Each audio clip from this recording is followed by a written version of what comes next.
नमस्कार, मी सतीश कुलकर्णी.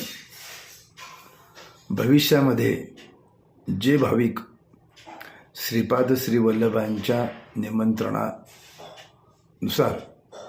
पिठापूरला येतील त्यांनी हा व्हिडिओ जरूर ऐकावा आणि इतरांना देखील फॉरवर्ड करावा.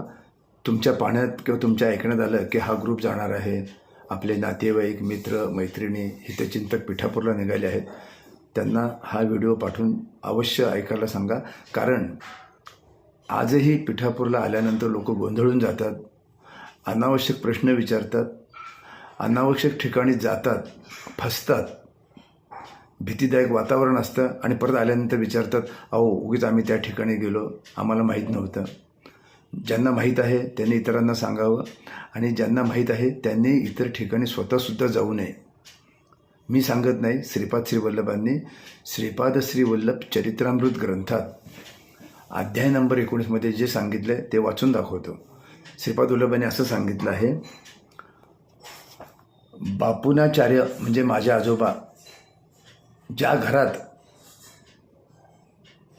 म्हणजे आजोबांच्या घरात माझा जन्म झाला त्या स्थानी श्रीपाद श्री वल्लभ महासंस्थान म्हणजे हे पिठापूरला जे मंदिर आहे त्या मंदिराचं नाव श्रीपाद श्री वल्लभ महासंस्थान असं देण्यात आलेलं आहे. त्याला मंदिरही म्हणतात, आपल्याकडं मंदिर म्हणतात, देऊळ म्हणतात, तिकडं महासंस्थान म्हणजेच श्रीपाद श्री वल्लभांचं मुख्य मंदिर आहे. बापूनाचार्युल्यांच्या घरात ज्या ठिकाणी माझा जन्म झाला त्या स्थानी श्रीपाद श्री वल्लभ महासंस्थान उभारले जाईल. हे महासंस्थान तुमच्या घरापासून 33 पावलाच्या अंतरावर असेल. तसेच श्री बापूनाचार्युल्यांच्या व श्री नरसिंहवर्मा यांच्या घरापासून सुद्धा 33 पावलाच्या अंतरावरच असेल. तुमच्या वंशातील 33व्या पिढीतल्या व्यक्तीस निमित्त मात्र करून माझ्या संस्थानाची निर्मिती करून सर्व व्यवस्था मीच पाहणार आहे. एवढं सोपं सांगितलेलं असतानासुद्धा श्रीपाद वल्लभांचं घर कुठलं, आजोबांचं घर कुठलं, मंदिर कुठे हे प्रश्न विचारतात आणि तिथं लोक भरकटलेले असतात. श्रीपाद श्री वल्लभांचं घर म्हणजेच त्यांच्या बापूनाचार्यांचा हा मोठा वाडा आहे. त्या वाड्यातच हे मंदिर उभारलेलं आहे आणि त्यावेळी जे बापूनाचार्यांचे स्नेही होते ते जवळपास राहत होते. त्या 2-3 लोकांच्या 33 पावलावर हे मंदिर आहे. आपलं स्वामी समर्थ भवन ज्या ठिकाणी उभारलं आहे ते सुद्धा 33 पावलावर आहे. त्या काळात जे श्रीपाद श्री वल्लभांच्या आजोबांच्या संपर्कात असतील ते सुद्धा कोणीतरी इथं राहत असतील. म्हणजे तो वाडा, तो परिसर हा अगदी लहान गावासारखाच होता. अजूनही ते गाव लहानच आहे.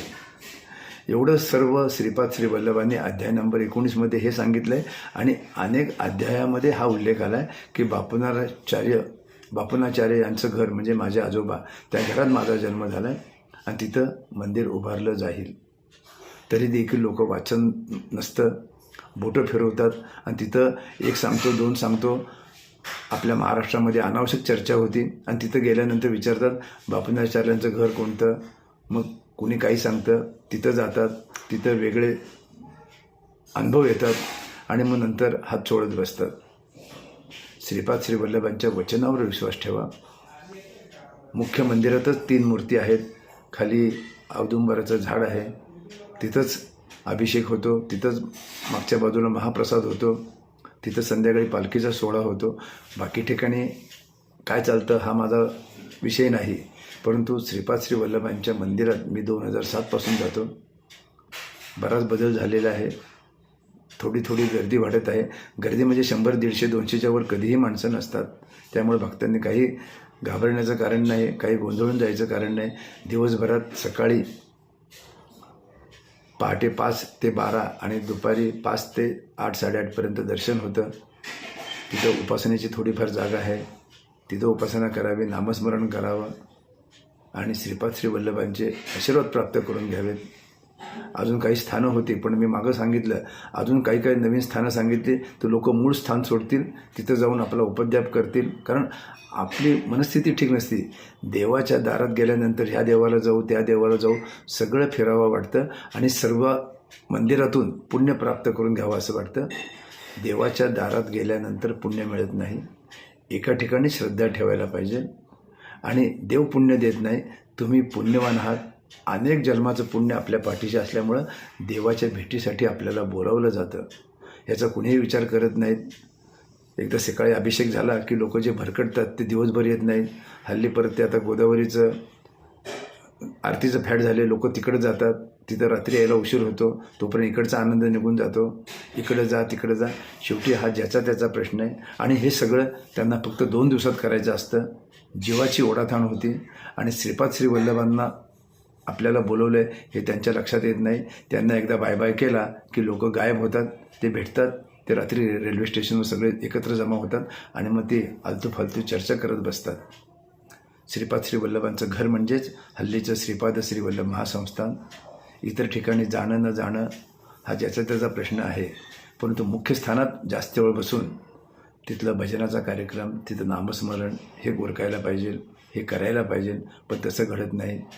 म्हणून पिठापूरला जाणाऱ्यांनी हा व्हिडिओ ऐकावा किंवा श्रीपाद श्री वल्लभ चरित्रामृत ग्रंथ अध्याय नंबर 19मध्ये मी जे सांगितलं आहे ते तिथं उल्लेख केलेला आहे. इतर ठिकाणी भरकटू नये, हे श्रीपादांना देखील आवडणार नाही.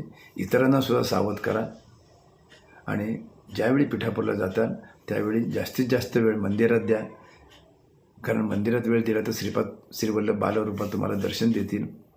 कारण संपर्क आणि संबंधानंतरच आपल्या सगळ्या इच्छा पूर्ण होतात. श्रीपाद श्री वल्लभ ज्या अर्थी तुम्हाला कुरुपूर आणि पिठापूरला बोलवत आहेत त्या अर्थी तुम्ही श्रीपाद वल्लभांच्या यादीत आहात. ते नाव कायम ठेवण्यासाठी शांततेने जा, शांततेने मनापासून उपासना करा. भरकटू नका, हिंडू नका, पळापळ करू नका, कारण असं सानिध्य पुन्हा मिळणे शक्य नाही. एवढंच. अवधूत चिंतन. श्री गुरुदेव दत्त.